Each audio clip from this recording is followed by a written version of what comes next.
بسم اللہ الرحمن الرحیم۔ روحانی معلومات ہو سکے تو کسی کاپی پر نوٹ کر لیں، زندگی بھر آپ کے کام آئے گی۔ سب سے مقبول ترین وظیفہ استغفار ہے۔ درود شریف روحانیت بڑھاتا ہے۔ بسم اللہ پڑھ لی جائے تو شرمگاہ اور شیاطین کے درمیان پردہ بن جاتا ہے۔ ایک انار کھانے سے دل 70 دن تک منور رہتا ہے۔ باوضو رہنے سے ریچھ اور عمر میں اضافہ ہوتا ہے۔ ہر جمعے کو صدقہ دینے سے والدین عذاب قبر سے محفوظ رہتے ہیں۔ جس گھر میں محمد نام کا بچہ ہوگا اس گھر میں ہمیشہ خیر و برکت رہے گی۔ کھانے کے بعد برتن کو انگلیوں سے صاف کرنے سے رزق بڑھتا ہے۔ جو قبلے کی طرف منہ کر کے تھوکے گا قیامت کے دن وہ تھوک اس کی آنکھوں کے درمیان ملا ہوگا۔ دسترخوان پر سے گرے ٹکڑے اٹھا کر کھانے والا کبھی جنون کی بیماری میں مبتلا نہ ہوگا۔ جمعے کے دن ناخن کاٹنے سے بیماریوں سے شفا ملتی ہے۔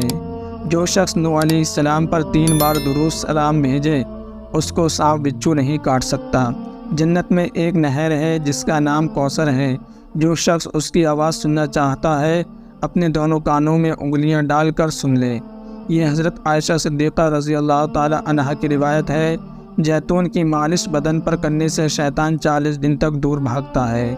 ہر مہینے کے پہلے 3 دن شہد چاٹنا بڑی تکلیف سے محفوظ رکھتا ہے۔ جو شخص نہرے منہ 7 عدد کھجور کی کھائے گا اس پر کبھی جادو اثر نہیں کرے گا۔ جو دن میں گناہ نہیں کرتا اسے رات کو مصلی پر کھڑے ہونے کی توفیق ملتی ہے۔ جو دن میں گناہ کرے گا وہ رات کو تہجد نہیں پڑھ سکتا۔ پاؤں سن ہو جائے تو درود پاک پڑھنے سے فوراً ختم ہو جاتی ہے۔ کھڑے ہو کر سلوار پہننا انسان کو سنگ دل بناتا ہے۔ والدین کی طرف دیکھنے سے نظر میں اضافہ ہوتا ہے۔ عاشورہ کے روز کھانا کھلانے سے سال بھر کا رزق اللہ پاک مفت دیتا ہے۔ کھوئی ہوئی چیز کو یاد کرنے کے لیے درود شریف پڑھیں۔ جو خیر و عافیت کی دعا مانگے گا وہ ہمیشہ پرسکون رہے گا۔ لیٹرین میں تھوکنے سے ذہن کمزور ہوتا ہے۔ وباؤں کے دنوں میں درود شریف پڑھنے والا وبا سے محفوظ رہتا ہے۔ سانپ دانتوں سے ڈستا ہے اور انسان آنکھوں سے، اس لیے ہمیشہ اپنی نظروں کی حفاظت کریں۔ جو عورتوں پر بری نظر ڈالتا ہے علم کا نور اس سے چھین لیا جاتا ہے۔ مسواک کو زمین پر رکھنے والا جنون جیسے مرض میں مبتلا ہو سکتا ہے۔ جاب کرنے والی خواتین کبھی کینسر میں مبتلا نہیں ہوتی۔ بے پردہ عورت باریک لباس پہننے والی عورت کی اولاد بھی بے حیا نکلتی ہے۔ جس کی جتنی شہرت ہوگی وہ اتنا ہی بے سکون رہے گا۔ 2 خواتین کے درمیان چلنے یا بیٹھنے سے طبیعت میں بگاڑ پیدا ہوتا ہے۔ تیز خوشبو لگانے والی عورت ڈبل گناہ کی مستحق ہوتی ہے کیونکہ اس نے مردوں کو اپنی طرف متوجہ کرنے کا سامان پیدا کر دیا۔ سنت نبی کے طریقے پر چلنے والا کبھی ہارٹ اٹیک کا شکار نہیں ہوگا۔ کھڑے ہو کر پیشاب کرنے سے انسان جلدی مکروہ ہو جاتا ہے۔ دروازے اور دہلیز کی چوکھٹ پر جو بیٹھے گا وہ 1 ہفتے کے اندر مصیبت میں مبتلا ہو جائے گا۔ واش روم میں وضو نہیں کرنا چاہیے۔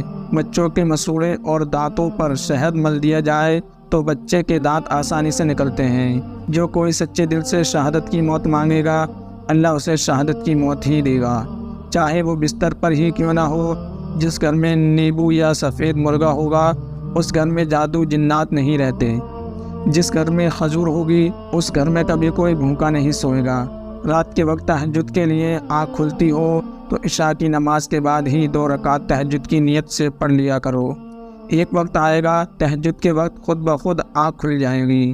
رات کے وقت سنت کی ایک گھڑی آتی ہے جس میں ہر دعا قبول ہوتی ہے۔ مسواک کرنے والے کو موت کے وقت کلمہ طیبہ نصیب ہوتا ہے۔ کسی اچھی چیز کو دیکھو تم ماشاء اللہ کہو، نظر بد سے محفوظ رہو گے۔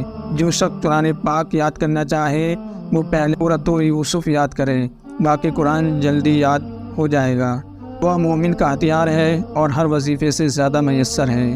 سانپ کو مارنے سے پہلے 3 بار اسے گھر سے نکل جانے کو کہو، پھر نہ جائے تب اسے مار دو۔